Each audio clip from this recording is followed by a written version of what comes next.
마태복음 1장 18절에서 25절입니다. 자, 우리 다 같이 한 목소리로 읽도록 하겠습니다. 예수 그리스도의 나심은 이러하니라. 그의 어머니 마리아가 요셉과 약혼하고 동거하기 전에 성령으로 잉태된 것이 나타났더니 그의 남편 요셉은 의로운 사람이라 그를 드러내지 아니하고 가만히 끊고자 하여 이 일을 생각할 때 주의 사자가 현몽하여 이르되 다윗의 자손 요셉아 내 아내 마리아 데려오기를 무서워하지 말라.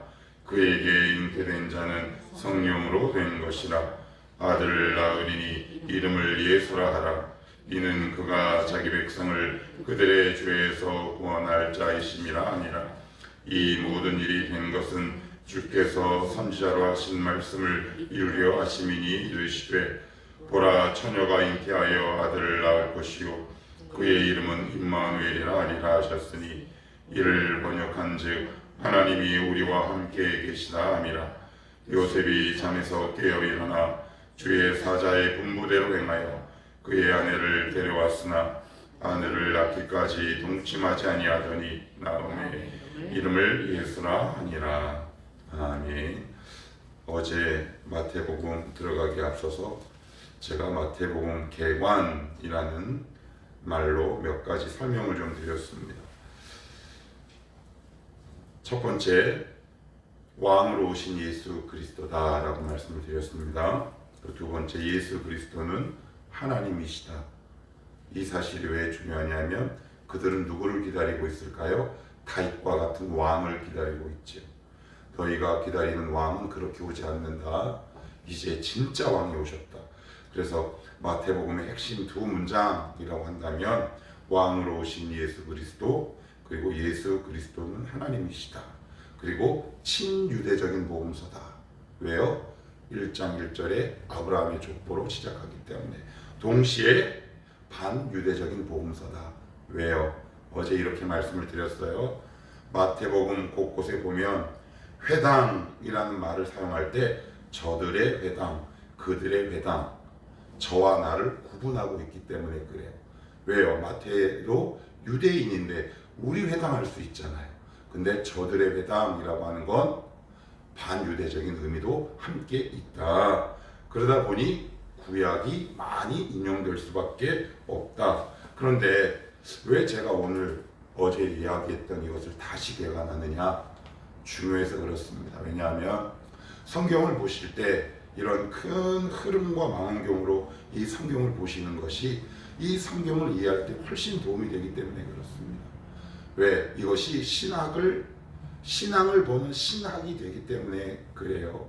그렇지 않으면 내가 생각한 내 마음과 가치대로 성경을 보고 재단에 내기 마련입니다.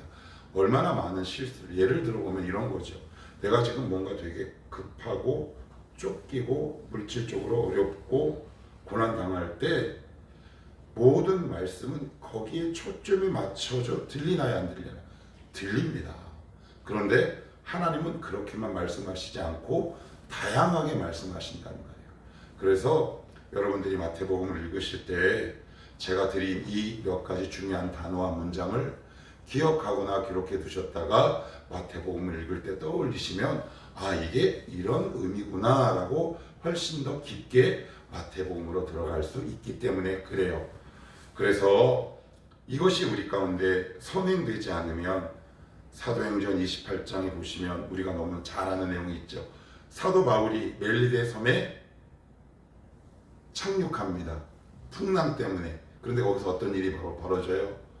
춥잖아요. 그래서 불을 뗍니다. 나뭇가지를 모아다가. 근데 불을 떼는데 거기서 독사가 나와서 한 사람의 손을 딱 물죠. 그런데 불에서 어떻게 독사가 튀어나옵니까? 무슨 이야기냐? 열정만 있는 신앙은 반드시 독을 내뿜게 마련입니다. 굉장히 중요한 말씀을 드리고 있는 겁니다. 그래서 신학과 신앙은 건강하게 잘 조화와 균형을 이룰 필요가 있다. 이래서 제가 말씀을 드립니다. 자, 그러면 18절에서 20절 말씀을 먼저 보시면 이 당시가 2000년 전입니다. 지금 세계 인구가 몇 명인가요? 70억 명이요. 그래서 제가 어제 자료를 좀 조사해 봤어요. 챗 GPT, 제미나이, 그리고 뭐 구글링을 좀 해봤습니다. 2000년 전에 예수님 당시 전 세계 인구가 몇 명 정도 되니? 라고 물어봤더니 다양한 자료가 쭉 뜨면서 이렇게 나와요. 학자들마다 의견이 다릅니다. 그러나 대략 2억에서 3억, 평균 잡아 2억 5천만 명으로 추산합니다. 라고 나왔더라고요. 갑자기 왜 제가 인구 이야기를 하냐면 2억 5천만 명 중에 요셉이 선택된 겁니다. 여러분, 이게 축복입니까? 부담입니까? 축복입니까? 재앙입니까? 진지하게 묻는 겁니다. 그러면 지금 몇 명인가요? 70억이죠. 70억 가운데 하나님이 요셉처럼 너 이거 감당해 라고 나에게 허락한 것들이 있을지 모르겠습니다. 자, 한번 구체적으로 봅시다.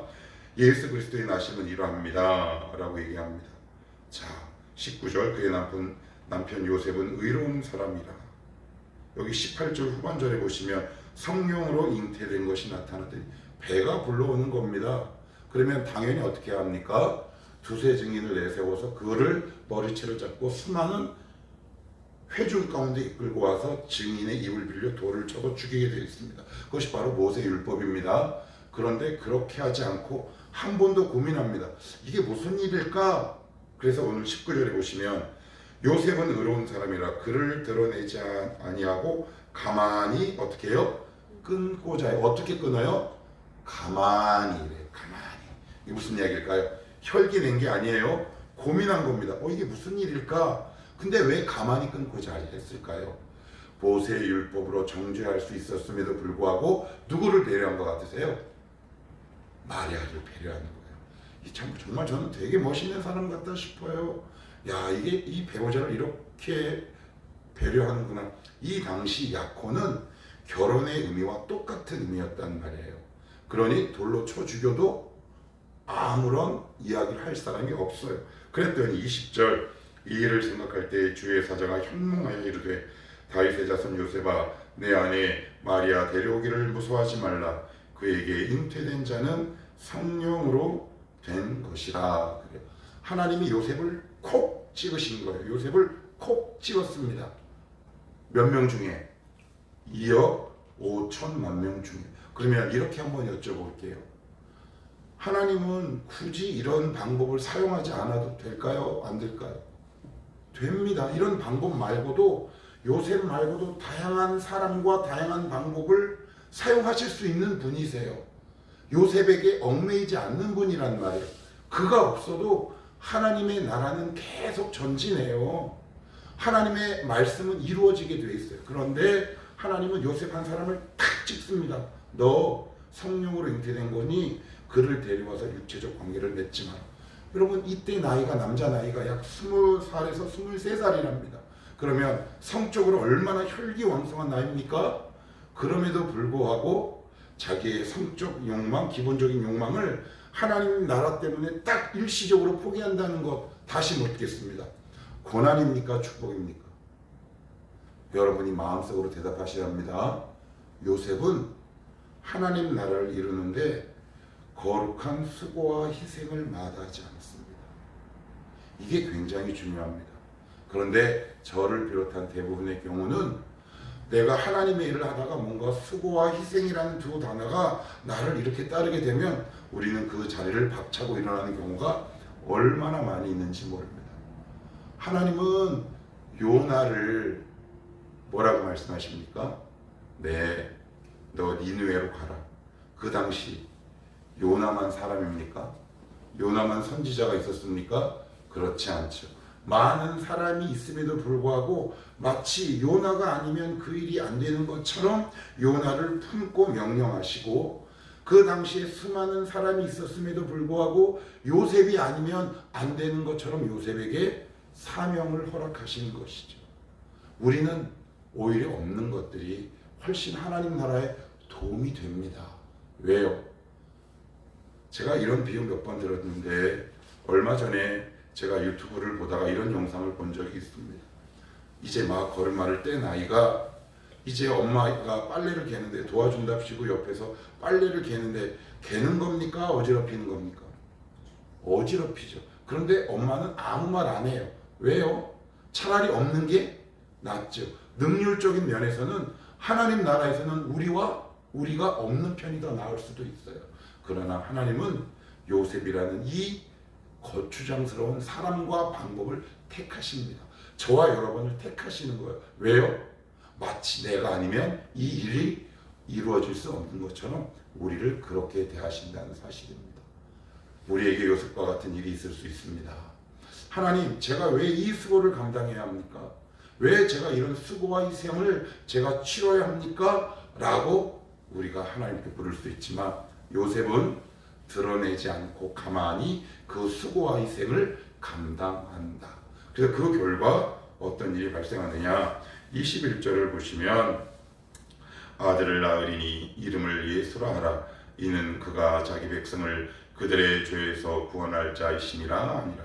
예수님을 잉태하는 전무후무한 역사적 인물로 성경에 기록되게 됩니다. 예수님의 아버지라고 이야기를 하죠. 마리아는 예수님의 어머니라는 놀라운 칭호와 명예를 얻게 됩니다. 누구 때문에 이 일이 가능했습니까? 예수님 때문에. 그러면 이 예수님이 무엇인가요? 생명이죠. 생명입니다. 아직 보이지 않고 아직 저 사람이 나에게 희망이 없고 변화되지 않을 것 같은데 내가 이 수고와 희생을 감당해야 하나? 라는 의구심이 목회를 하다 보면 수천 번도 왔다 갔다 합니다.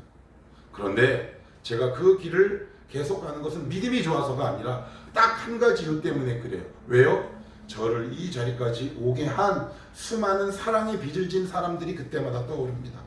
제가 교회가 깨지고 술로 허랑방탕할 때 매주 제 집 앞에 찾아와 응답하지 않는 저의 집 문을 날마다 노크했던 어떤 목사님, 비행기 콜롬비아 신학교를 가면서 김포공항, 그 당시 김포공항이에요.